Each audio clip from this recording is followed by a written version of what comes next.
রাব্বুল আলামিন বলেন হাদা বায়ানুল লিন্নাসি ওয়া হুদাও ওয়া মাউইযাতুল লিল মুত্তাকিন। একটা বায়ান, একটা বক্তব্য আমি মানুষের জন্য দিয়েছি। জয়পুরহাটবাসী বলেন তো, কোরআনের বক্তব্য আল্লাহ দিয়েছেন কাদের জন্য? মানুষের। বলে বলে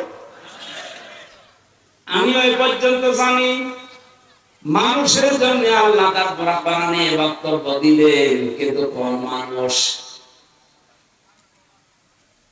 এটা জীবিত মানুষ হওয়া লাগবে, মরা মানুষের জন্য আল্লাহ বক্তব্য দেয়নি।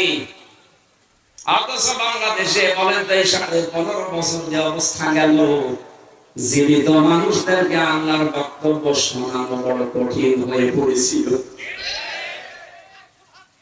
ওরা বলতো আমাদেরকে, আপনি কোরআন পড়বেন, কোরআন অসুবিধা নেই, আমার বাবা মরে গেছে, মরেন। আর ভাই, আমার বাবা তো মরে গেছে, এখন আমি পড়ে পারবো কি? পড়ার দরকার ছিল তখন যখন জীবিত ছিল। সময় যেহেতু আল্লাহ পাল্টিয়ে দিয়েছে,